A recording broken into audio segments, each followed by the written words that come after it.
klien kita adalah ya kasus ini ya dihentikan di SP3 karena klien kita tidak bersalah, dikriminalisasi. Ya, Polda Metro mau melakukan RG dengan 2 tersangka, ya kan, mengingat tadi kemanusiaan tadi. Baik. Seperti misalnya saya mengusulkan Mas Ade bilang sama Pak Jokowi mengajukan restoratif justice karena restoratif justice itu Saya rasa adalah beliau dengar keadilan. Ya Pak Jokowi mengakui misalnya, oh ternyata ijazah yang selama ini saya gunakan dengan kealpaan saya ternyata bukan ijazah yang asli.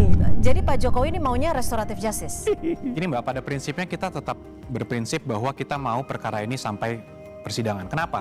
Kita ingin perkara bukan tersangkanya. Perkaranya harus ada putusan pengadilan yang menyatakan bahwa ijazahnya ini asli atau palsu.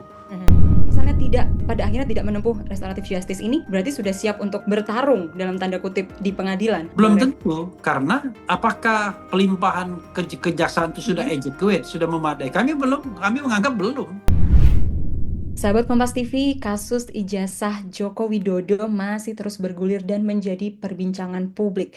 Terbaru, 3 tersangka dalam kasus ijazah Jokowi yakni Roy Suryo, Rismon Sianipar, dan juga Dr. Tifa melapor ke Komnas HAM. Sebenarnya apa tujuan dari laporan terhadap Komnas HAM tersebut dan seperti apa update dari proses penyidikan dari ketiga tersangka kasus ijazah Jokowi ini?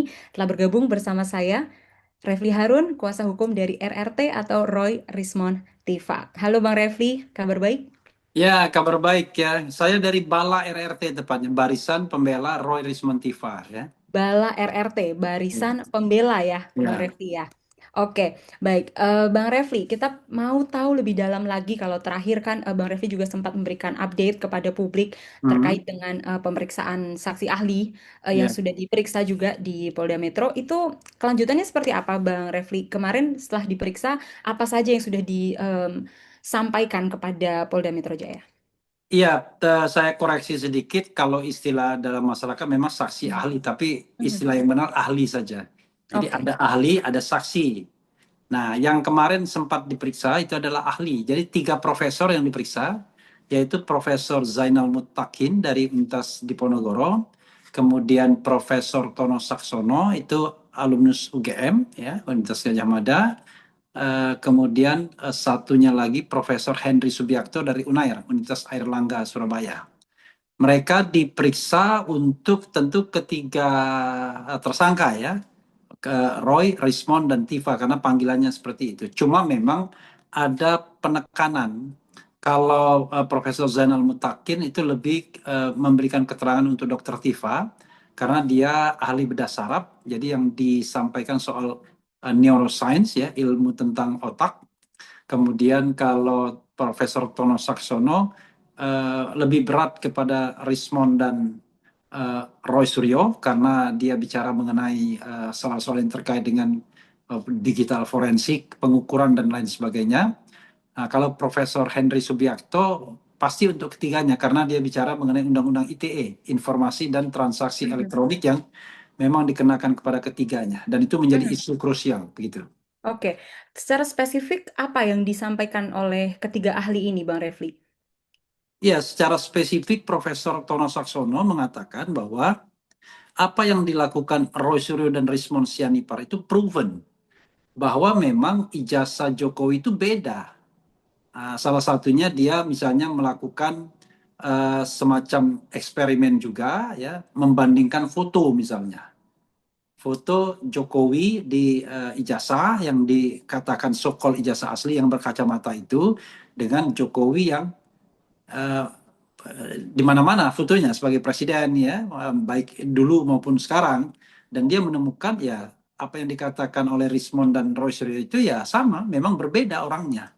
Bahkan apa yang dikatakan Dr. Tifa juga sama, karena Dr. Tifa juga melakukan riset yang sama dengan menggunakan matematika Bayesian namanya, dan dia menemukan 97, sekian persen itu tidak sama antara Jokowi yang ada di ijazah dengan Jokowi yang foto lain. Tapi dia membandingkan antara Jokowi yang hidungnya mancung, lancip, dengan Jokowi yang lain yang tidak berkacamata. Nah, itu yang kemudian dikonfirmasi oleh Profesor Tono Saksono.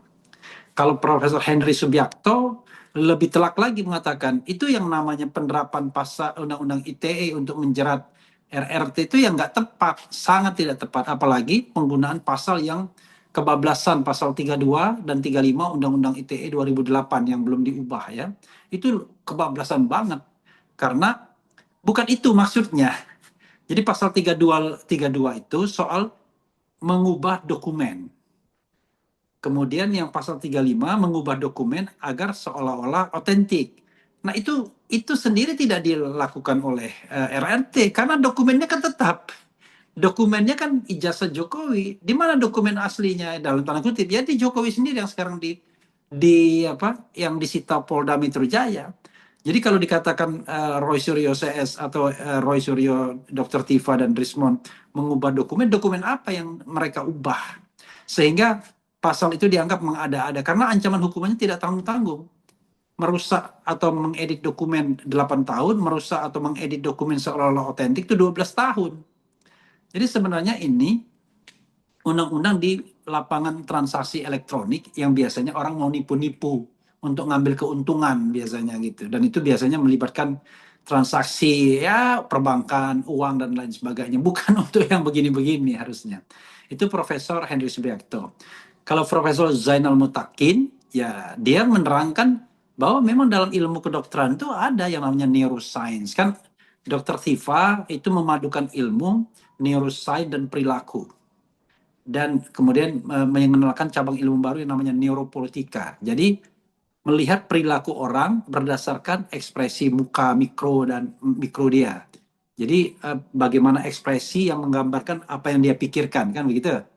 Jadi ilmu otak dengan ekspresi dengan perilaku yang bersangkutan.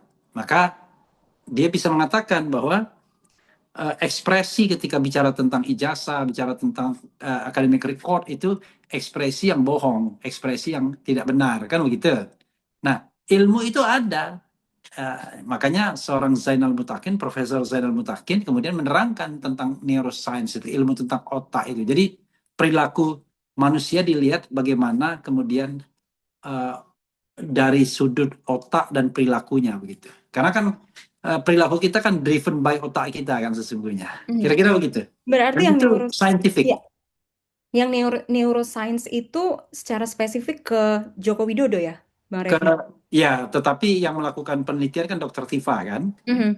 Nah, jadi Dr. Tifa itu misalnya dalam buku Jokowi's White Paper nih, Jokowi's White Paper ya, dia membuka ini, misalnya memunculkan ekspresi-ekspresi Jokowi dalam beberapa tahun terakhir yang terkait dengan isu ijazah palsu ini, bagaimana kemudian Jokowi menanggapinya, kayak seperti ini, neuroscience perilaku gitu-gitu ya. Nah kan gitu. Jadi ini bukan ilmu yang main-main, ini ilmu yang serius dan apa yang mereka lakukan itu adalah sebuah penelitian ilmiah yang sudah dibukukan di Jokowi's White Paper. Jadi kalau Anda mengatakan tidak ilmiah, ya bikin buku yang sama. Bahkan Ridho Rahmadi PhD mengatakan apa yang dikatakan Dr. Tifa, apa yang ditulis Dr. Tifa dalam Jokowi's White Paper ini setara dengan yang namanya karya untuk gelar PhD. Ini seperti ini nih. Ini dilakukan, ada gambar Jokowi di otaknya gitu ya. Nah, gitu. Tapi saya kan I'm not the expert ya kan of this neuroscience ya. Tetapi saya bisa menjelaskan secara umum seperti itu gitu ya. Tuh. Oke, Kalau misalnya Bang Refli. begini, ya, coba. Kebaca kan? Itu neuroscience itu ya, Bang Iya, Refli ya. gitu. Oke. Berkaitan dengan otak, ya. Iya. Silakan. Oke. Apa lagi? Ya. Lalu dari pemeriksaan ahli ini tujuannya apakah untuk menghentikan penyidikan atau kemana arahnya, Bang Refli? Jadi tentu kalau kita sebagai lawyer kan kita ingin yang terbaik bagi klien kita. Nah, yang terbaik bagi klien kita adalah ya kasus ini ya dihentikan di SP3 karena klien kita tidak bersalah, dikriminalisasi. Kan asbabun nuzulnya, sebab musababnya adalah soal statement mengenai ijazah Jokowi. Harusnya itu yang dibuktikan, bukan memenjarakan orang yang mengatakan ijazahnya palsu, karena apa yang dikatakan Roy Suryo itu tidak bisa dikriminalkan, tidak bisa dipidanakan karena itu pendapat. Apalagi ini expert opinion, pendapat ahli. Mungkin saja bisa tepat, bisa tidak tepat, tetapi kalau Anda mau membantahnya, ya bantah dengan expert opinion juga, bikin juga buku seperti ini, Jokowi's White Paper ya kan. Sehingga ada yang namanya jawab jawab ilmiah, bukan kemudian kita melakukan penelitian ilmiah, situ menggunakan kekuatan aparatus untuk menersangkakan karena Oke, dianggap menghina. ya, berarti tujuannya utamanya memang ke SP3 ini ya, Bang Refli. Kalau udah ada pihak yang sudah, Bukan ya, tujuannya SP3, tujuannya mhm, menegakkan kebenaran dan keadilan. Kalau orang tidak oke. salah, masa dia diteruskan penersangkaan atau proses peradilannya atau proses hukumnya begitu. Oke, kita simpan dulu itu Bang Refli, Hmm. karena di kubu sebelah sudah ada yang berhasil mendapatkan SP3-nya. Nanti kita akan singgung ke sana. Tapi Oke. sebelumnya kita mau lebih membahas soal yang sudah sempat disinggung juga oleh Bang Kubu Refli sebelah terkait, yang mana? Nggak ada kubu sebelah. bukan kubu sebelah ya berarti ya Bang Bukan, Refli ya. itu tersangka klaster pertama. Kalau Oke. RRT kan klaster kedua, gitu. Oke, Iya, oke begitu. iya. Bang, sebelum nanti kita bahas ke sana ya, Bang Oke, Refli. iya, Lebih lanjut, kita juga penasaran sebenarnya. Kemarin Bang Refli sempat menyinggung soal adanya Rocky Gerung yang akan juga iya, dihadirkan dari pihak RRT. iya. Ini untuk menerangkan apa dan untuk siapa ini, Bang Refli? Ya, jadi Rocky Gerung ini kita tahu ya dengan slogan No Rocky No Party itu akan diperiksa pada tanggal 27 Januari pukul 10 di Polda Metro Jaya. Dan dia akan secara spesifik lebih bicara mengenai pasal-pasal yang terkait dengan pencemaran nama baik, ujaran kebencian, dan lain sebagainya. Tentu bukan dia ahli digital forensik, tetapi soal pasal-pasal yang menjerat aktivis politik itu kan sudah jamak diketahui. Dia sendiri kan pernah hampir dijerat ketika mengeluarkan statement bajingan tolol kan.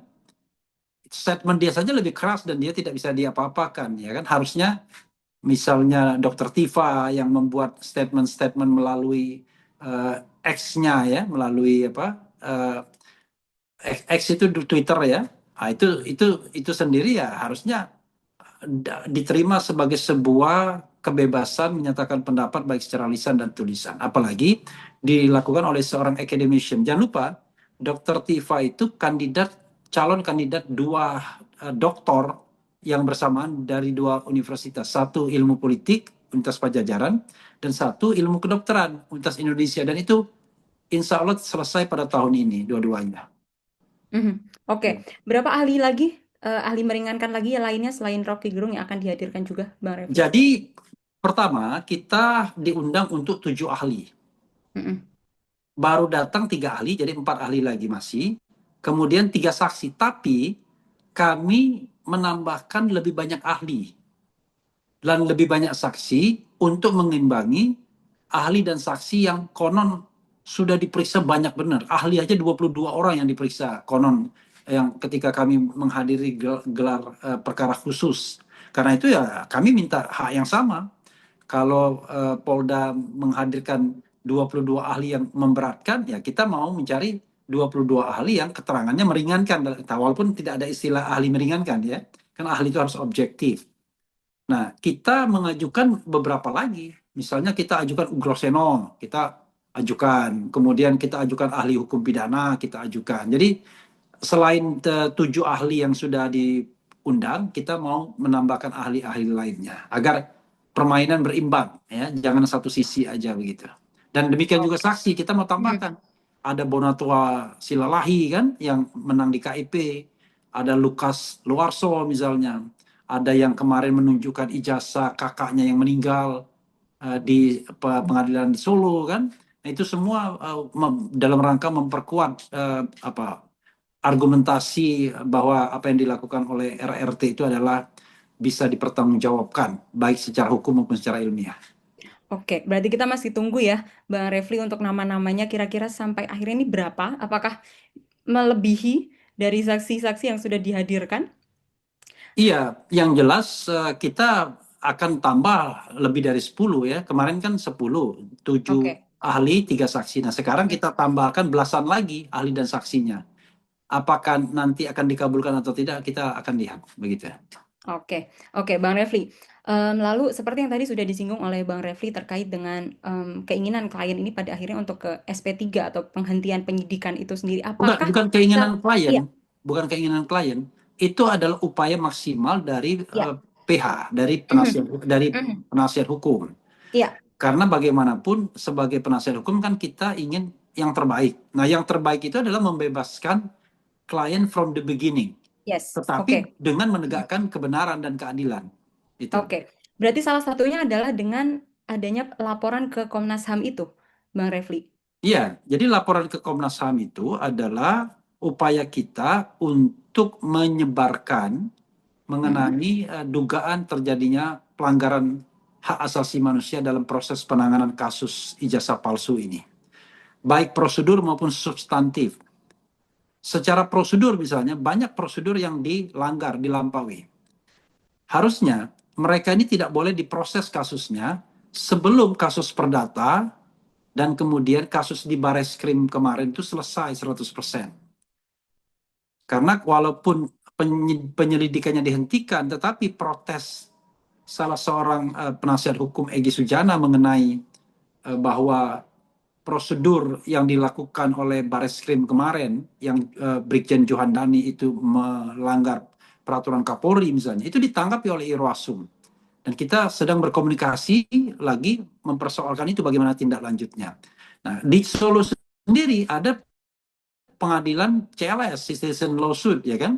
Jadi harusnya diselesaikan dulu kasus perdata dan pidana mengenai dugaan ijazah palsunya, barulah kemudian bisa diproses ujaran kebencian, pencemaran nama baik, fitnah, dan lain sebagainya. Karena bagaimana dikatakan fitnah kalau seandainya nanti terbukti bahwa ijazahnya memang palsu, kan begitu. Oke. Karena Saya itu potong dibuktikan dulu sedikit, ijazahnya palsu atau tidak. Bang Refli. Iya. Kalau untuk tentang dari Bareskrim kan ini udah selesai, Bang. Sudah menyatakan kalau ijazahnya ini identik. Itu juga diangkat kembali ke Komnas HAM atau seperti apa? Iya, kita angkat. Karena apa? Karena yang namanya polisi tidak berhak mengatakan ijazah itu asli atau palsu. Jadi yang kita protes di Bareskrim itu adalah, masa sih Bareskrim tidak memiliki minimal 2 alat bukti untuk meningkatkan kasus ini ke penyidikan. Ijazahnya itu sendiri mereka tampilkan fotokopi, kan begitu. Ada garisnya lagi di tengah waktu press conference. Lalu data-data penunjangnya itu ternyata sarjana muda, ya kan? Transkrip akademiknya bermasalah dan lain sebagainya. Nah, lalu kalau kita bicara mengenai proses di Bareskrim tersebut, itu melanggar Perkap, melanggar peraturan Kapolri. Nggak ada, tidak lazim yang namanya pernyataan lab krim itu digunakan dalam tahap penyelidikan, biasanya dalam tahap penyidikan. Jadi ini sengaja untuk dipatahkan terlebih dahulu agar ini bisa diproses. Jadi mereka bergerak karena ada pengaduan Jokowi. Nah, ini yang kita anggap bahwa secara prosedur itu menyalahi. Belum lagi secara substantif.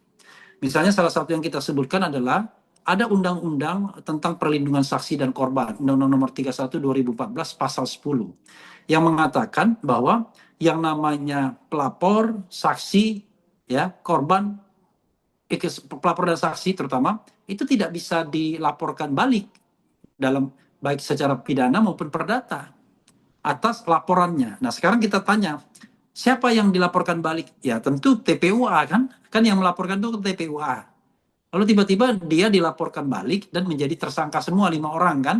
Egy Sujana, Damai Hari Lubis, kemudian Kurniatri Royani, Rizal Fadila, dan Rustam Effendi 5. Lalu bagaimana dengan RRT? RRT itu mereka minta sebagai saksi ketika ada gelaran perkara khusus itu. Walaupun mereka juga ahli ya.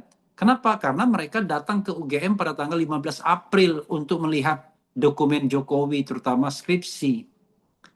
Jadi mereka itu berkedudukan sebagai saksi dan ahli. Belum lagi di antara mereka ada yang advokat. Jadi advokat tidak boleh dikriminalkan ketika dia membela kasusnya.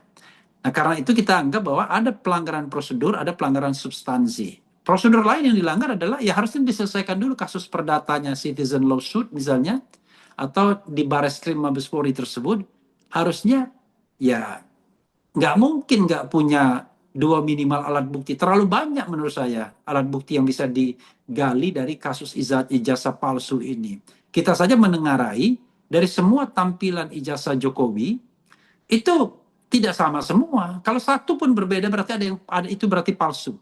Karena tidak boleh kan kalau misalnya ijazahnya itu berbeda kan, ada 10 misalnya ijazah, lalu satu beda, itu saja udah pasti ijazah palsu kan. Nah, karena itu menurut saya terlalu banyak. Berikutnya lagi, masa tidak ada ahli, masa tidak ada saksi. Pak Kasmujo itu sendiri, itu kan petunjuk kalau memang informasi mengenai itu nggak benar. Pak Kasmujo yang di alam-alam sebagai dosen pembimbing yang galak dan lain sebagainya, ternyata terakhir mengaku bukan dosen pembimbing, kan begitu. Gitu. Oke, tapi Bang Refli juga, karena laporan ini kan di Polda ya, Bang Ya, Refli. Kenapa juga harus dikaitkan lagi dengan Bareskrim? jadi kasusnya ini sebenarnya kan sama. Tidak hanya di Polda Metro, ini kan yang dari Depok, yang dari Polres kan digabungkan semua kan. Kan ada 5, selain Jokowi kan ada 5 lagi laporan. Cuma 5 laporan tersebut, satu ditarik dan satu kalau tidak salah tidak memenuhi kualifikasi sehingga tinggal 3. Lecumanan, Pradi Bersatu, kemudian Samuel Swekin, dan satu lagi Ade Kurniawan plus Jokowi. Dan itu dari Polres yang berbeda. Dan jangan lupa yang namanya Polri ini polisi kepolisian Republik Indonesia, mereka itu satu kesatuan, ya kan? Dan kalau kita bicara tentang kasus ijazah palsu ini, ya tentu yang namanya kasus yang menarik perhatian publik seperti ini kan biasanya ditangani langsung oleh Mabes Polri. Tetapi karena yang disasar ini adalah pencemaran nama baik, fitnah yang merupakan delik aduan, jadi kasus yang besar ini direduksi menjadi kasus pencemaran nama baik dan fitnah. Padahal kasus umumnya adalah, kausa primanya adalah apakah ijazah Jokowi yang dia gunakan selama 10 tahun jadi presiden, 5 tahun, bukan 5 tahun, 2 tahun atau 3 tahun menjadi gubernur, dan berapa tahun menjadi, 7 tahun menjadi wali kota, itu adalah ijazah yang asli atau palsu. Kan itu kasus besarnya, dan ini setingkat Mabes wajar untuk men-take over ini, karena biasanya kasus-kasus besar seperti ini langsung ditangani oleh Mabes Polri begitu. Oke, Bang Refli. Kalau dari Komnas HAM sendiri, responnya seperti apa terakhir Bang Refli kemarin? Respon yang menarik dari Komnas HAM adalah, kan dalam gelar perkara khusus itu kepolisian atau penyidik mengatakan bahwa kegiatan mereka itu sudah mengundang Komnas HAM, sudah dihadiri oleh Komnas HAM. Tapi Komnas HAM mengatakan mereka memang diundang, tapi mereka tidak datang. Karena memang nggak ada kaitannya sama mereka. Karena kalau mereka datang, mereka tahu mereka akan menjadi alat legitimasi kan. Kan sering begitu kan, sudah mengundang ini, mengundang itu, dan lain sebagainya. Padahal yang namanya gelar perkara khusus itu kita tidak mendapatkan apa-apa. Kita aja sampai sekarang nggak tahu kenapa RRT ditersangkakan oleh lokus yang mana, tempus delicti yang mana, peristiwa pidana yang mana. Karena terlalu panjang kan lokus delicti, tempus delicti yang mereka kemukakan, yaitu 22 Januari sampai 30 April. Nah, peristiwanya apa saja, kita nggak dapat di gelar perkara khusus ini. Jadi gelar perkara khusus itu cuma omong-omong aja. Tidak memberikan apa-apa, kecuali sepertinya gelaran untuk menampilkan ijazah sokol asli itu kan begitu ya, yang kemudian diamplifikasi oleh pendukung-pendukung Jokowi dan barangkali 1-2 orang yang kemudian terpikat ya kan, untuk mengatakan wah sudah ada ijazah aslinya, padahal Roy Suryo dengan santai mengatakan itu palsu. Tetap yakin dia 99,9% palsu karena dia menemukan fakta fotonya itu tidak sesuai untuk profil 40 tahun ijazahnya. Kan ijazah itu kan berusia 40 tahun kan? Gitu. Oke, Bang Refli. Kemudian selanjutnya juga yang menarik perhatian adalah terkait dengan adanya restoratif justice dan juga SP3 nih untuk Egy Ya. Sujana dan Damai. Ini kenapa kok Bang Refli sempat bilang kalau SP3-nya ini janggal? Apa yang menjadi kecurigaan ya, Bang? Ya, kita harus menjelaskan dari 2 sisi ya, sisi hukum dan non hukum. Dari sisi non hukum itu, bagaimana mungkin kemudian ada SP3 dengan proses yang begitu cepat ya, lalu hanya dengan sowan ke Jokowi SP3 tiba-tiba gitu kan. Nah, yang kedua, kalau dari sisi hukumnya ya saya katakan itu banyak melanggarnya. Karena dia masih menggunakan KUHP lama. Padahal Habibur Rahman sebagai Ketua Komisi 3 kan memuji-muji inilah peran dari KUHP dan KUHP yang baru kan begitu. Ternyata dia pakai KUHP yang lama. Padahal KUHP yang lama tahun 81 itu nggak ada restoratif justice. Restoratif justice diatur di Perpol, peraturan kepolisian, kan begitu. Tetapi kalau kita pakai ilmu hukum, tidak bisa menggunakan KUHP yang lama, harus KUHP yang baru. Karena proses pemeriksaan RRT sekarang sih saja yang kemarin memeriksa Rizal Fadila dan kawan-kawan, itu masih pakai KUHP yang baru. Karena kalau kasusnya belum dilimpahkan, kan mereka kan belum dilimpahkan kasusnya, itu menggunakan KUHP yang baru. Nah, KUHP yang baru itu, kalau bicara tentang restoratif justice sebagai awal dari untuk SP3, itu restoratif justice-nya tidak memenuhi syarat. Karena di situ dikatakan bahwa kalau tindak pidananya ancaman hukumannya lebih dari 5 tahun tidak bisa restoratif justice gitu. Walaupun kita tahu semua 8 orang itu korban kriminalisasi ya. Belum lagi syarat-syarat restoratif justice misalnya memaafkan, ganti rugi, nggak ada yang cocok.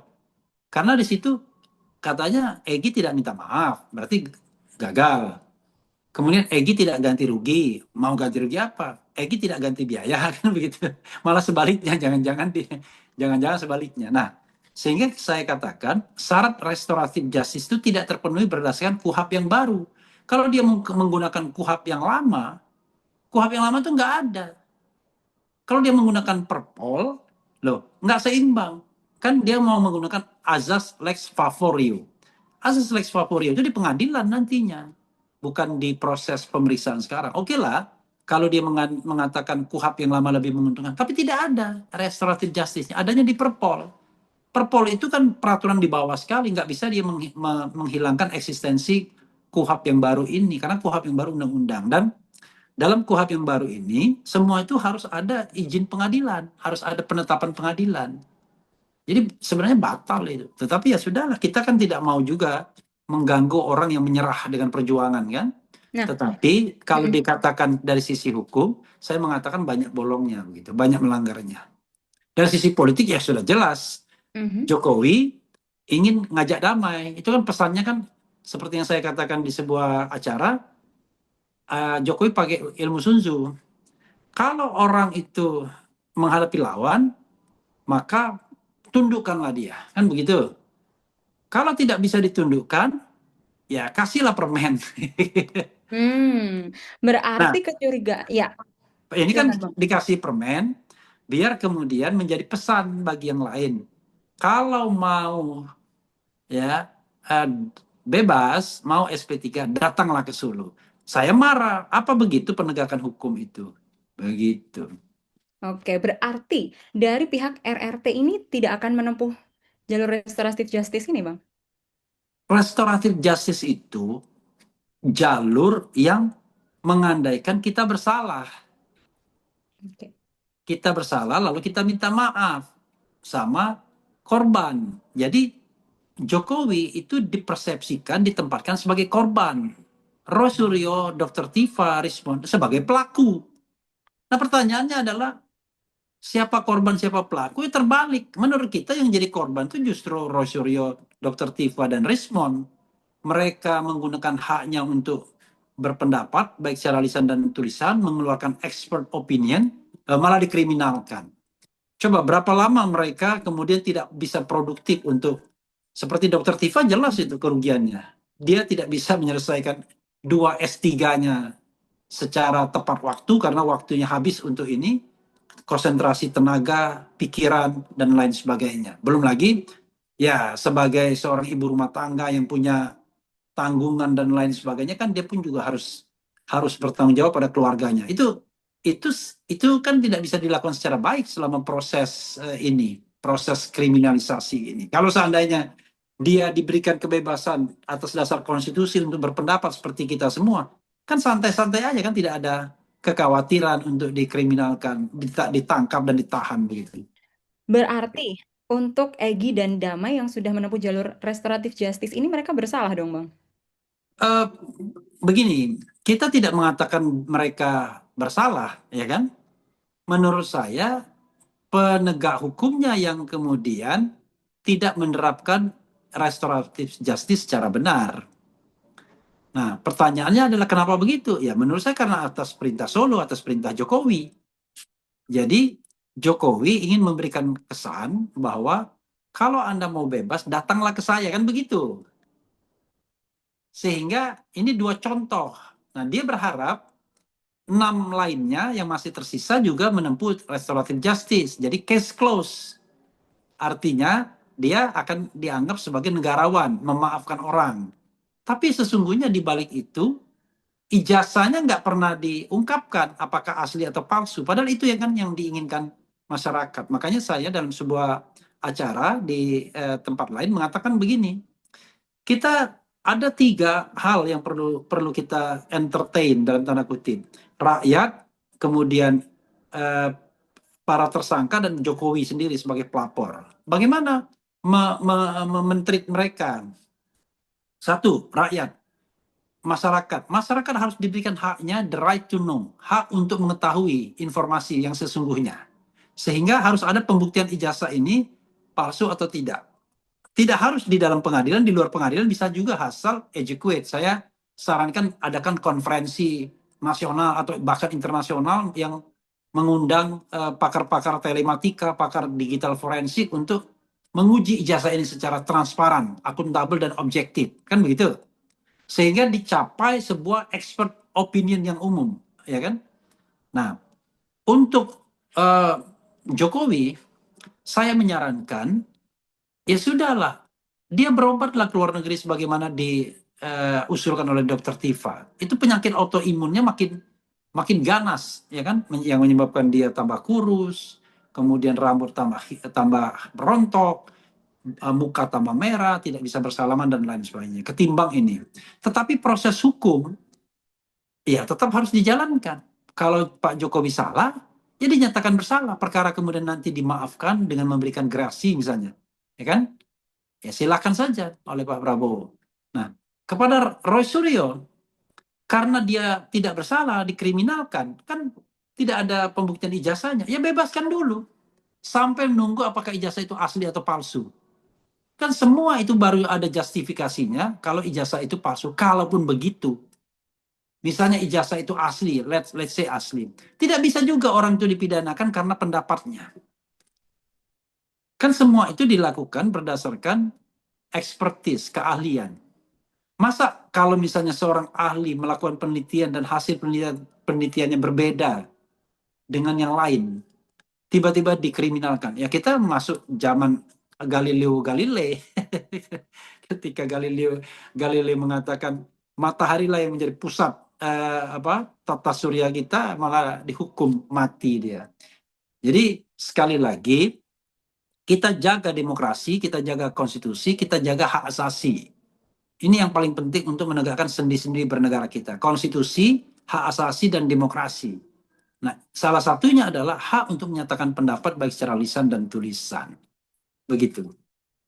Oke, berarti kalau misalnya memang tidak mau ke restoratif justice ini ya, Bang Refli, kan berarti RRT benar-benar tidak akan menempuh jalur Bisa restoratif justice. restoratif justice, bisa. Tapi yang minta masih maaf bisa? Pak Jokowi. Oke, Yang minta maaf Pak Jokowi, ya kan, kepada RRT ini karena sudah mengkriminalkan, lalu nanti ya sudah case close untuk kasus ini. Tapi tetap saja harus ada fora untuk membuktikan ijazah tersebut di luar pengadilan, misalnya begitu. Yang Oke. kalau ternyata bersalah diproses, yaudah, tapi dikasih ampunan oleh presiden kan bisa. Tapi intinya adalah kalau misalnya yang suruh minta maaf RRT ya sangat keliru gitu. Oke, berarti RRT mau restoratif justice asalkan yang minta maaf adalah Pak Jokowi. Bukan, saya tidak mengatakan demikian. Itu kan sebagai sebuah logika saya mengatakan restoratif justice itu bisa terjadi kalau yang minta maaf Jokowi, bukan sebaliknya. Gitu loh. Oke. Nanti Oke. dibilang, wah RRT minta restoratif. Enggak. Jadi selama proposal restoratif justice itu yang minta maaf RRT ke Jokowi tidak akan terjadi. Tapi kalau yang minta maaf itu Jokowi ke RRT mungkin saja terjadi begitu. Oke, kalau misalnya pada akhirnya tidak menempuh restoratif justice ini, berarti sudah siap untuk bertarung dalam tanda kutip di pengadilan. Belum Bang Ref? tentu, karena apakah pelimpahan kejaksaan itu sudah adequate, sudah memadai? Kami menganggap belum. Terbukti apa? Setelah dilimpahkan tahap 1, ternyata masih memeriksa ahli dan saksi, kan betapa tidak benarnya prosedur yang mereka lakukan, kan penyidik. Kok biasanya kan gini, kalau dalam KUHP yang baru dilimpahkan ke kejaksaan, nanti dalam jangka waktu 7 hari jaksa akan meneliti. Kalau dianggap kurang lengkap, dikembalikan kepada penyidik. Penyidik melengkapi atas permintaan itu, balik lagi. Dalam jangka waktu 14 hari kalau dianggap kurang, balik lagi, ya kan? Nanti kalau masih ini, gelar perkara khusus. Dalam gelar perkara khusus ditentukan apakah terus apa enggak. Tapi kalau jaksa menganggap masih kurang kuat, ya dia bisa melakukan SP3 gitu. Gitu. Atau deponering itu soal lain. Gitu. Oke, tapi Jokowi juga bersikeras maunya bertarung di pengadilan, Bang. Gimana dong?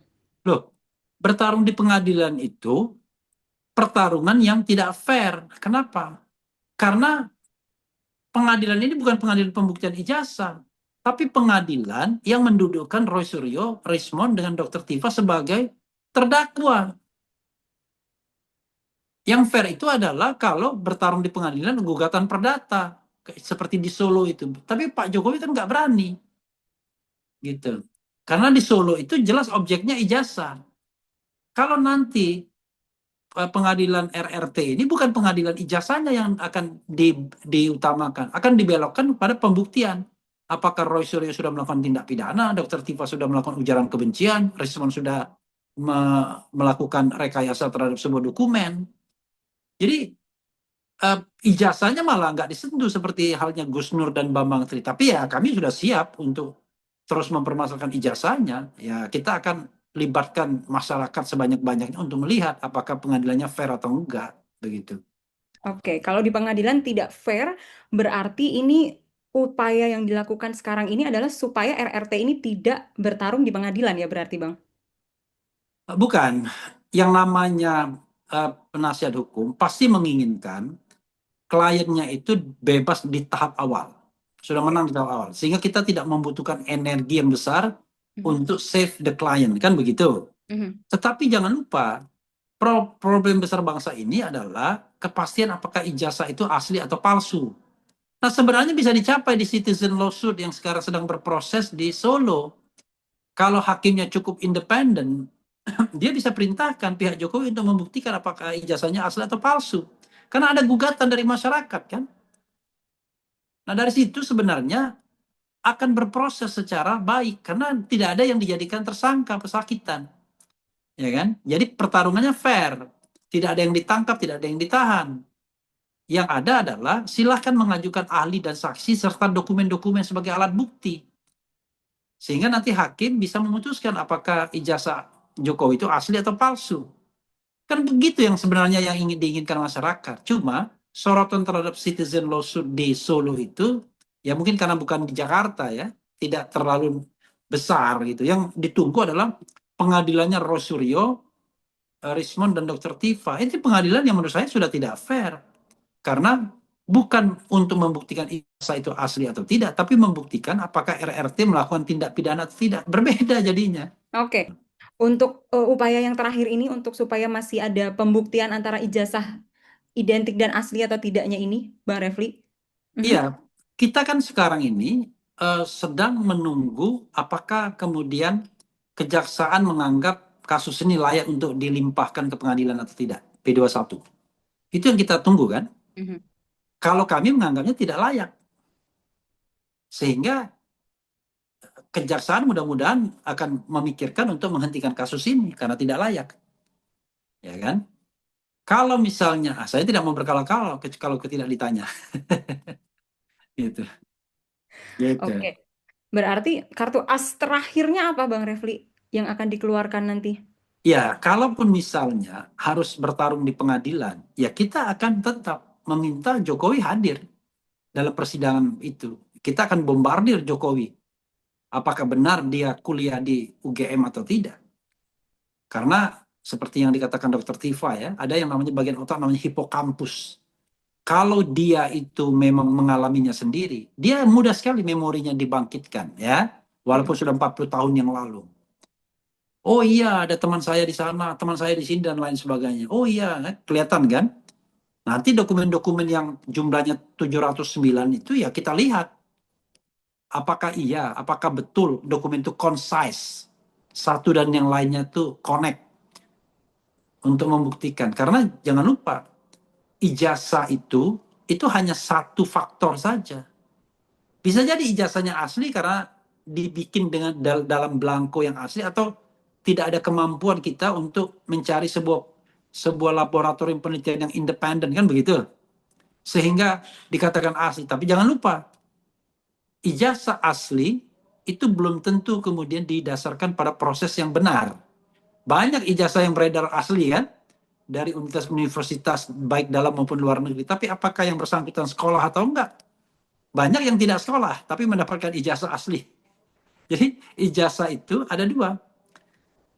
Kalau ingredientnya asli, kita cek di bawahnya. Apakah dia bikin skripsi, apakah dia kuliah kerja nyata, bagaimana transkrip nilainya. Tapi kalau ingredientnya sudah palsu, ya pasti nggak perlu dicek ke bawah lagi kan. Orang sudah palsu di atasnya. Jadi yang ditanyakan itu bukan hanya sekedar apakah ijazahnya palsu atau tidak. Kita akan tanyakan bagaimana pengalaman kuliah dia. Siapa dosen pembimbing skripsinya. Rupanya dia menyebutkan Kasmujo awalnya kan. Tapi ternyata dikoreksi. Itu kan nanti Pak Kasmujo harus dihadirkan. Nah mudah-mudahan fair pengadilannya.